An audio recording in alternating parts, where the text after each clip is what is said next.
두 번째 이슈, 미국 증시 하락 추세는 계속될까에 대해서 말씀을 드려보도록 하겠습니다. 상호가세 부과 이슈 이후로도 계속해서 등락을 반복해 왔습니다. 엄청난 등락을 반복해 오면서 상호가세 부과 이전이 이쪽쯤인 걸 생각하면 그래도 여전히 한 6% 정도 낮은 시점이기는 해요. 근데 더 이전으로 거슬러 가서 트럼프 당선 시기쯤과 비교를 해보면 이미 고점 대비 거의 15% 가까이 하락해 있는 상황입니다. 이런 상황이 있습니다. 보통 이제 고점 대비 20% 이상 하락을 했으면 베어 마켓이라고 표현을 하거든요. 그리고 저점 대비 20% 이상 상승했으면 불 마켓이라고 얘기를 많이 하죠. 제가 예전에 일하면서 어떤 사람의 얘기를 들었던 게 불 마켓이 불타는 장이라서 불 마켓 아니에요? 라고 말씀하시는 분이 있었는데 뭐 다들 아시죠? 불은 이제 황소장인 거고 황소는 밑에서 위로 뿔로 쳐올린다는 의미에서 상승장을 황소장이라고 표현을 하고 베어는 곰이 공격할 때 아래로 치는 거에서 밑으로 내려간다라고 해서 베어 마켓이라고 얘기를 많이 하죠. 나스닥은 지금 고점 대비 20% 이상 하락을 했었기 때문에 지금 현재 베어 마켓이라고 얘기를 드릴 수가 있겠고, 그리고 이 12% 엄청나게 많이 올랐던 요 이슈는 베어 마켓 랠리라고 이야기를 할 수가 있겠습니다. 그러니까 하락장 하에서 상승을 하는 이슈가 있었다는 거죠. 그리고 아까 앞서서도 얘기를 했지만 베어 마켓 랠리의 대부분은 일시적인 상승으로 끝났고 하락장은 지속되었던 게 통계적으로 훨씬 많기도 했었고요. 파멸적 상승을 이끌었던 상위 10개 전부가 하락장 중에 있었다는 것을 생각해 봤을 때도 그럴 수밖에 없습니다. 그런 와중에 제가 누누이 작년부터도 얘기를 해왔지만 지금 현재 민간 고용은 계속해서 위축되고 있고, 그런 와중에 연체율 또한 계속해서 상승 추세에 있기도 하고 상업용 부동산 CMBS의 연체율 또한 계속해서 상승하고 있는 점, 그리고 이제 자동차 오토론 시장의 연체율도 계속해서 상승하고 있는 점을 봤을 때 주식시장은 저는 악재가 좀 더 많을 것 같다라는 거를 작년부터 계속 얘기를 해왔었습니다. 근데 거기에 추가적으로 바라보고 있는 게 뭐냐면 지난주 지표 해석에서 말씀을 드렸지만 이 미시간대에서 발표하는 소비자 심리 지표들이 있습니다. 이번에 4월 11일에 발표된 것들이었고요. 요게 이제 소비자 심리고 소비자 기대치거든요. 요 기대치가 순식간에 팍 떨어졌다라는 것을 확인을 하실 수가 있겠습니다. 기울기로 따지면 여태까지 여태도 한번 크게 기울긴 했는데 요거 제외하고서는 가장 가파르게 떨어지고 있는 모습을 보여주고 있고요. 반대로 인플레이션 기대치 같은 경우는 요거는 이제 내년에 인플레이션이 어떨 것 같습니까에 대한 기대치고, 요거는 이제 장기적으로 5년 정도를 봤을 때 기대치가 어떻습니까를 얘기하는 건데 요것도 엄청나게 가파르게 상승하는 모습을 보여주고 있습니다. 그래서 경기 자체는 안 좋아질 것 같은데 물가는 높아질 것 같다고 보는 것 자체가 이게 스태그플레이션을 사람들이 생각하고 있다라고 확인을 해볼 수가 있겠죠. 근데 어쨌든 요거는 잠정치입니다. 잠정치기도 하고 뒤에서 한번 말씀드리겠지만 요거는 4월 8일까지의 조사예요. 그러다 보니까 4월 9일 그러니까 트럼프가 관세를 유예하겠다라고 얘기한 거는 여기 포함되어 있지 않습니다. 그것도 나와봐야지 되기는 한데 어쨌든 간에 이런 상황에 있고, 인플레이션은 높아졌고 경제에 대한 성장 기대는 떨어졌다는 점에서 우려할 만한 포인트를 심리적으로 제공을 하고 있고요. 근데 이제 이 보고서에서 추가적으로 얘기를 했던 내용들이 뭐냐면 이 당파성에 따라서 이 사람들의 생각이 다르네 라는 얘기를 보고서에서 언급을 하고 있습니다. 트럼프 집권 후에 25년 들어가지고 공화당 지지자들이 소비자 경제 기대를 좀 보면요, 트럼프 행정부 들어서 공화당 지지자들은 전부 다 경제가 생각보다 좋을 거라고 생각하고 있습니다.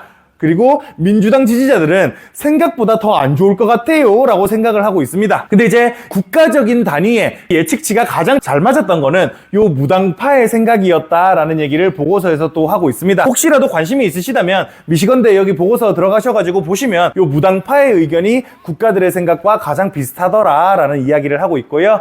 그런 와중에 인플레이션 관련해서도 트럼프 지지자들은, 그러니까 공화당 지지자들은 인플레이션이 생각보다 별로 심하지 않을 거라고 전망하고 있습니다.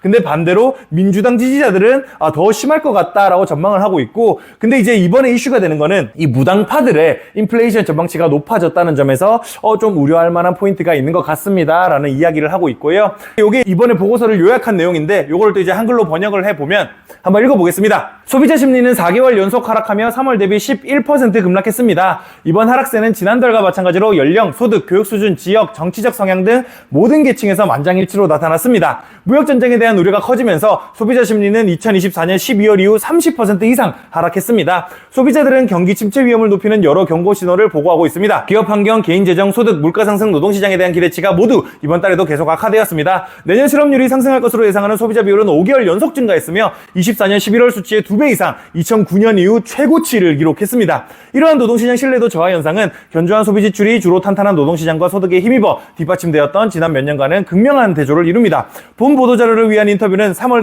25일부터 4월 8일까지 진행되었으며 4월 9일 관세 부분 철회 이전에 마감되었습니다. 연간 물가 상승률 전망치는 지난달 5%에서 이번 달 6.7%로 급등하여 1981년 이후 최고치를 기록했으며 4개월 연속 0.5%포인트 이상의 이례적인 큰 폭의 상승을 기록했습니다. 이번 달의 상승세는 세 정당 모두에서 나타났습니다. 장기 물가 상승률 전망치는 3월 4.1%에서 4월 4.4%로 상승했는데 특히 무소속 유권자의 상승률이 크게 나타났습니다. 라고 얘기를 하면서 좀 약간 낙관적인 얘기는 아니죠. 그러니까 1981년 이후 가장 급등했다 이런 얘기 자체가 낙관적인 얘기는 아닌 것 같습니다. 그런 부분에서 시장이 지금 여기에 꽤나 많이 집중을 하고 있고 다다음 주에 확정치가 나옵니다. 다다음 주 금요일에요. 그게 아마 이번 달에는 시장에서 가장 중요하게 보려고 하는 변수가 되지 않을까라는 생각이 개인적으로 조금 들고 있습니다. 그러는 와중에 신규 실업수당 청구 건수를 시장에서 가장 중요하게 보고 있고 고용보고서 또한 중요하게 보고 있는 거에 비해서 챌린저라는 기업에서 잡컷이라는 거를 따로 발표를 하고 있거든요.